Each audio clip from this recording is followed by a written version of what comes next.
জাতি দলের সব দলের ছাত্রদল সহ সকল অঙ্গ সংগঠনের নেতা কর্মী যারা অংশগ্রহণ করেছেন তাদের জন্য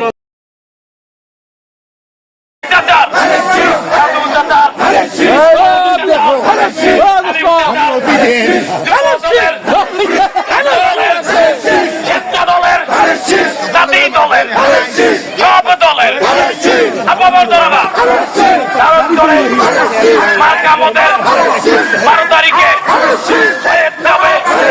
ভারত জোড়ে সব জায়গাতে সারা বাংলায় মার্কামদের শহীদ জিয়ার খালেদা জিয়ার শহীদ জিয়ার খালেদা জিয়ার উন্নয়নে গণতন্ত্রে স্বাধীনতার ঘোষক শহীদ প্রেসিডেন্ট জিয়াউর রহমানকে গভীর শ্রদ্ধার সহিত স্মরণ করছি। সেই সঙ্গে আজকের এই মিছিলে যারা যুবদল ছাত্রদল সহ সকল অঙ্গ সংগঠনের নেতা কর্মী যারা অংশগ্রহণ করেছেন তাদের জন্য লাল গোলাপ শুভেচ্ছা। আমার সংগ্রামী সাথী ও বন্ধুগণ, এবারে আপনাদের সামনে বক্তব্য রাখবেন চিলমারী উপজেলা বিএনপির আহ্বায়ক সাবেক সংসদ সদস্য বীর মুক্তিযোদ্ধা আব্দুল বারী সরকার। সংগ্রামী ভাইয়েরা,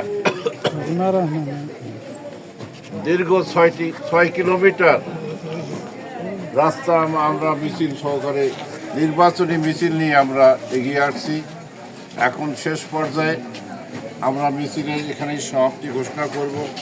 একটি কথা বলতে হয়, এটাই ধানের শীষ মার্কা আমরা প্রমাণ করতে চাই চিলমারি তারেক রহমানের চিলমারি প্রমাণ করতে চাই। সেই জন্য আমি সকলকে অনুরোধ করব, পারিবারিকভাবে আত্মীয়তার সূত্র নিয়ে, বন্ধু বান্ধবের সূত্র নিয়ে, পাড়া পৃথিবীর সকলের কাছে আমরা ধানের শীষের পক্ষে প্রচার অভিযান চালাবো এবং ভোট প্রার্থনা করব। এই আশাবাদ ব্যক্ত করে আগামী 7 তারিখ হবে আমাদের থানাহাটে সর্বশেষ জনসভা। 5 তারিখে হবে রানীগঞ্জে, 3 তারিখে হবে রমনা। কাজেই এখন 3টি জনসভা আমাদের মাঝে আছে।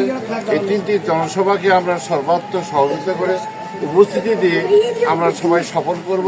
বেশির থেকে বেশি করে লোক আমরা যাতে সেই সমাবেশে আমরা উপস্থিত করতে পারি এই আহ্বান রেখে এবং সকলকে ধন্যবাদ জানিয়ে আজকের এই ধানের শীষ বিজয়ের মিছিলের সকলকে অভিনন্দন জানিয়ে আমি আমার বক্তব্য শেষ করছি।